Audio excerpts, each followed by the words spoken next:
इस सम्मान समारोह में उपस्थित केंद्रीय शिक्षा मंत्री श्री धर्मेंद्र प्रधान जी, कौशल विकास और उद्यमशीलता राज्य मंत्री एवं शिक्षा राज्य मंत्री जयंत चौधरी जी, शिक्षा राज्य मंत्री डॉक्टर सुकांत मजुमदार जी, विभागीय अधिकारीगण, गणमान्य अतिथिगण, प्रिय शिक्षकगण, देवियों और स्वजन, आज महान विचारक एवं शिक्षाविद तथा भारत के पूर्व राष्ट्रपति डॉक्टर राधाकृष्णन की जयंती है। वे चाहते थे कि लोग उन्हें एक शिक्षक के रूप में याद करें। शिक्षक दिवस के इस अवसर पर मैं सभी देशवासियों की ओर से उनकी स्मृति को नमन करती हूँ। आज स्कूली शिक्षा, उच्च शिक्षा तथा कौशल विकास के प्रशिक्षण में उत्कृष्ट योगदान के आधार पर पुरस्कार पाने वाले सभी शिक्षकों को मैं हार्दिक बधाई देती हूँ।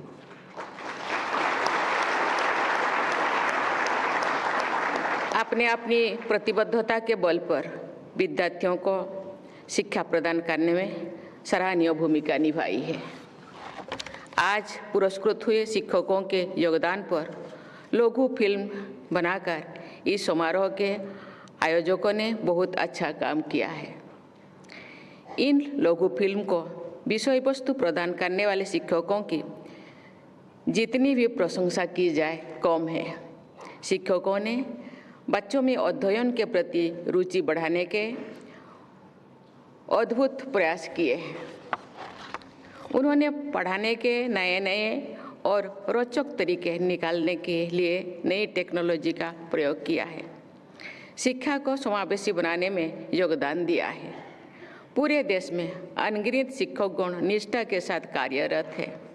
सबको पुरस्कार देना संभव नहीं हो पाता है। मैं सभी देशवासियों की ओर से शिक्षक समूह को उनके असाधारण प्रयास के लिए बहुत बहुत धन्यवाद देती हूँ। प्रिय शिक्षकगण, गुरु, आचार्य और शिक्षक को हमारी परंपरा में बहुत आदर दिया जाता है। गुरु शब्द आध्यात्मिक ज्ञान देने वाले के लिए प्रयुक्त होता है। आचार्य एवं शिक्षक शब्दों का प्रयोग बौद्धिक और व्यवहारिक विद्या प्रदान करने वाले टीचर्स के लिए होता है। आम बोलचाल में विद्यार्थियों द्वारा शिक्षकों को गुरुजी कहने का परंपरा रही है। खगोल शास्त्र के प्राचीन विद्वानों ने हमारी सौर मंडल के सबसे बड़े ग्रह को देवगुरु बृहस्पति के नाम पे जानते हैं। ये इंडियन कॉस्मोलॉजी पर सामाजिक मूल्यों के प्रभाव का उदाहरण है। सप्ताह के एक दिन को बृहस्पतिवार या गुरुवार कहा जाता है। आज संयोग से गुरुवार भी है।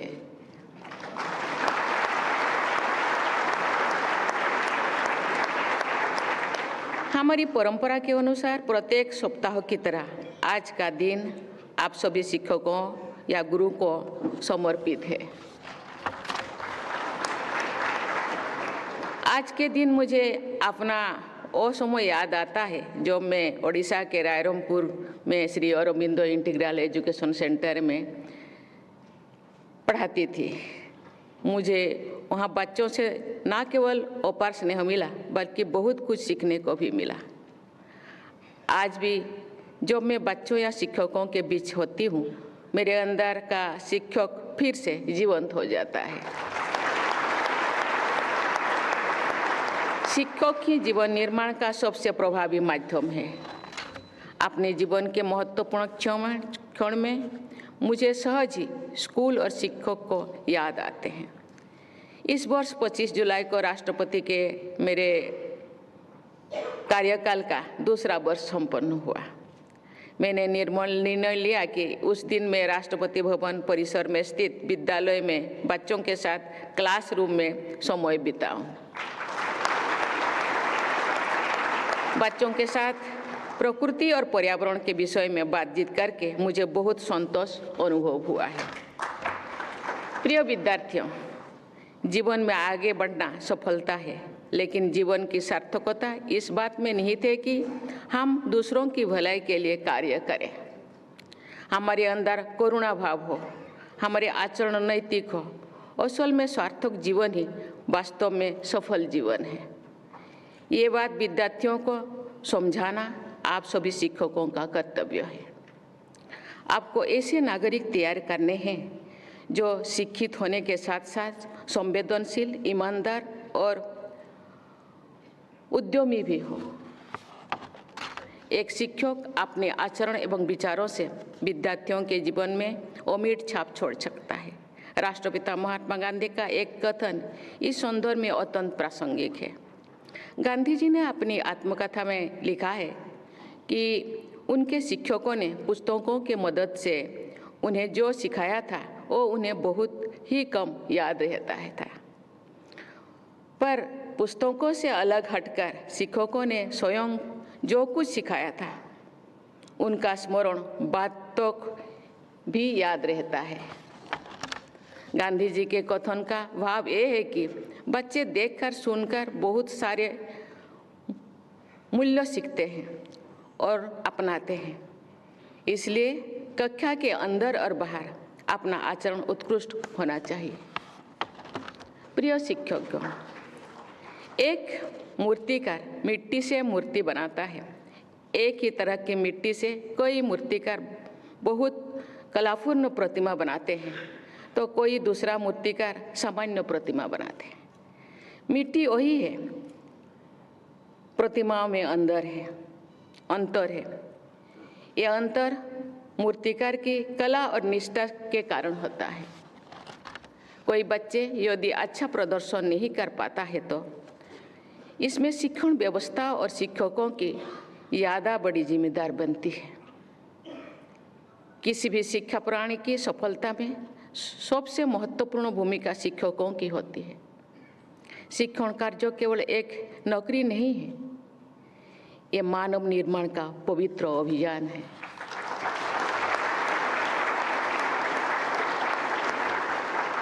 प्राय शिक्षकगण केवल परीक्षा में अच्छा प्रदर्शन करने वाले विद्यार्थियों पर विशेष ध्यान देते हैं, लेकिन श्रेष्ठ शिक्षक प्रदर्शन उत्कृष्टता का मात्र एक आयाम है। कोई बच्चा बहुत अच्छा खिलाड़ी हो सकता है, किसी बच्चे में नेतृत्व लेने की क्षमता होती है, कोई बच्चा सामाजिक कल्याण के कार्यों में उत्साहित होकर भाग लेता है। ऐसे आयामों की भी प्रशंसा होनी चाहिए।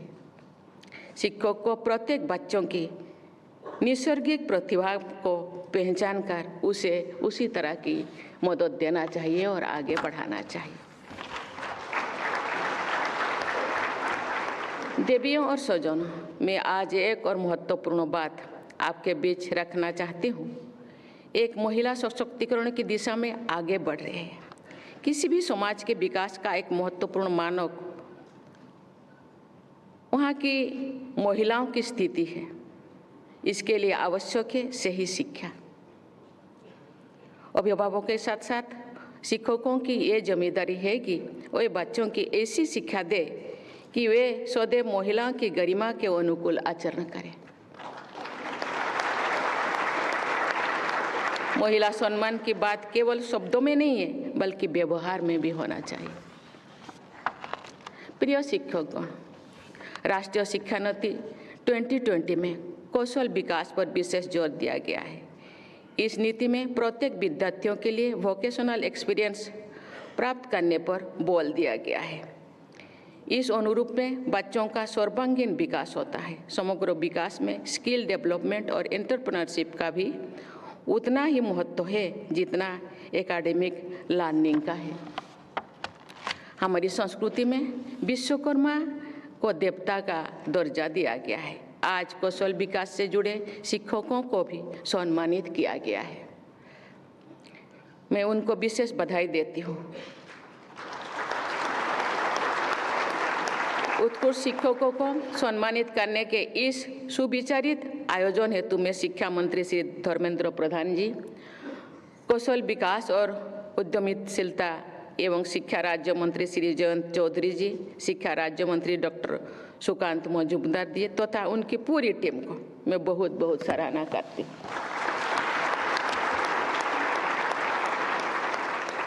प्रिय शिक्षकगण, गुरुदेव रविंद्रनाथ टैगोर ने अनेक क्षेत्र के साथ साथ शिक्षा के क्षेत्र भी का विकास के अनुभव योगदान दिया है। गुरुदेव का स्पष्ट विचार था कि एक अध्यापक यदि स्वयं विद्या का निरंतर अर्जन नहीं करता रहता है तो वो सही अर्थों में शिक्षण का कार्य कर ही नहीं सकता है। जिस दीपक की शिखा प्रज्वलित नहीं रहता है उससे दूसरे दीपकों की प्रज्वलित करना असंभव है। मैं आशा करती हूँ कि गुरुदेव के विचारों के अनुसार शिक्षकगण शिक्षण के तौर पर आप सभी अपने ज्ञानार्जन की प्रक्रिया को निरंतर बनाए रखेंगे। ऐसा करने से आपका अध्यापन और अधिक प्रासंगिक एवं रुचिकर बना रहेगा। आपके विद्यार्थियों की पीढ़ी ही आप जो विद्यार्थियों को पढ़ाते हैं वही पीढ़ी विकसित भारत के नेतृत्व करेंगे। मैं चाहूँगी कि हमारे शिक्षकों और विद्यार्थियों को की सोच वैश्विक हो और उनकी दक्षता विश्व स्तरीय हो। महान शिक्षक ही महान राष्ट्रों का निर्माण करते हैं। विकसित मानसिकता वाले शिक्षकगण ही विकसित राष्ट्र बनाने वाले नागरिकों का निर्माण कर सकते हैं। मैं आशा करती हूँ कि हमारे शिक्षकगण वर्ष 2047 तक विकसित भारत के निर्माण के राष्ट्रीय लक्ष्य को राष्ट्रीय शिक्षा नीति के साथ जोड़कर देखेंगे। मुझे विश्वास है कि विद्यार्थियों को प्रेरित करते हुए हमारे शिक्षकगण भारत को विश्व का ज्ञान केंद्र बनाएंगे। इसी आशा और भरोसा के साथ मैं आपको बहुत बहुत धन्यवाद देती हूँ। जय हिंद, जय भारत।